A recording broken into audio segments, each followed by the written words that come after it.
Hey, what is up guys? I'm KBHD here, and this is a virtual reality headset. It's a pretty simple one, obviously, but that's what it is. And the idea of virtual reality is just that. It's to replace your reality with some new virtual computer-generated environment. And it could be some game or some environment you walk around or some video that's playing all around you when you look around. But the idea is to trick your brain into thinking that that's your new reality. So VR started with the Air Force actually as part of their flight training program, and it's flight sim. Now obviously that's much easier and cheaper to have new pilots practicing stuff like fighting maneuvers and shooting things and ejecting and crashing, all without shooting and ejecting and crashing actual million-dollar planes. So that's where VR makes perfect sense. Now in 2015, companies are making these personal VR experiences that you can just buy and use for your own entertainment. All you have to do is just put it on your face. So they do this by taking over your sight. So just like we use headphones to completely take over our sense of sound, this headset totally takes over your vision. Inside this one, Google Cardboard is a pair of lenses and a place to hold your smartphone, which becomes your screen and your VR engine. Now there are actually two kinds of VR headsets. Type 1 is the accessory that you plug your smartphone into that becomes the screen. So something like Google Cardboard or Samsung's Gear VR. And then Type 2 is the standalone unit that does everything. It has a gyroscope and the screen and everything built in. So that would be something like Oculus Rift or HTC's Vive. Both types, of course, have these lenses that help your eyes focus on the stereoscopic image that's right up against your face, which isn't great for your eyes, by the way, but whatever. And they all have this gyroscope and accelerometer that help track your head movement, and that's what helps put you in your own little world. So I got to take a closer look at one of the second type at Mobile World Congress this year, the new HTC Vive. And this is something people were getting really pumped about. It's a prototype for now, and the final version might not look exactly like this, but it's an entirely self-contained VR headset that you can just pick up and put on your face and be immersed. Of course, it's a little more complicated than that, but you have all these little dots around it for sensors, so you actually need to set up little sensors around you to track your head in 3D space. Oculus Rift also has some similar looking sensors for the same reason. It's tracking your head, so on one hand, that's going to be awesome for immersion. The more accurate these sensors can be, the more closely it'll mirror your head movements. So since you're in 3D space, you can literally move your head forward and peek around a corner, which is pretty awesome. But on the downside, that does require having a little bit more space to actually set up your VR experience, which sounds kind of like a pain.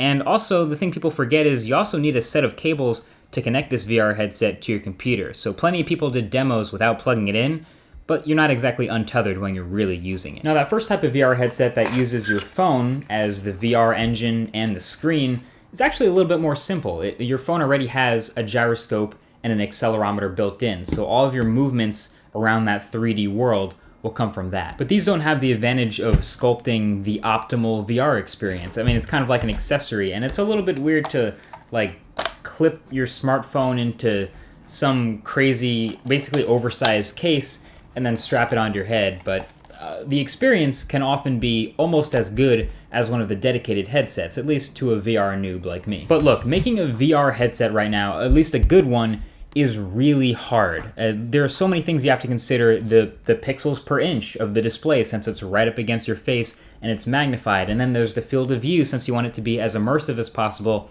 And the pixels per degree, since everything's magnified and so close to your face.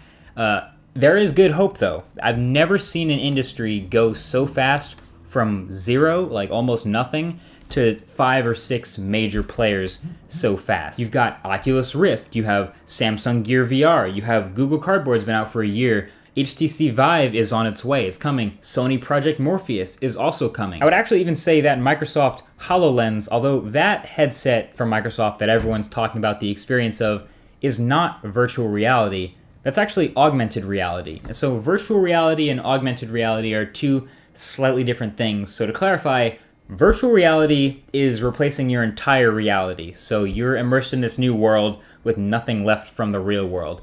Augmented reality is just that. It's augmenting your reality a little bit. It's adding some things and combining it with the real world. And oftentimes that'll be in the form of an overlay or seeing something on top of a real world object.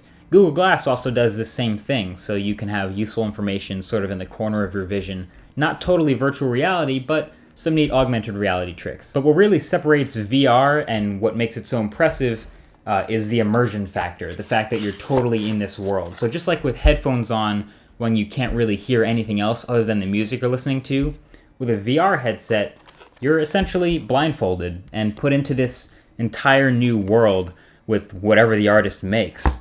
Virtual reality content will take off when there is a lot of virtual reality stuff to look at. Like 3D TV would have only made it if people everywhere started making 3D videos.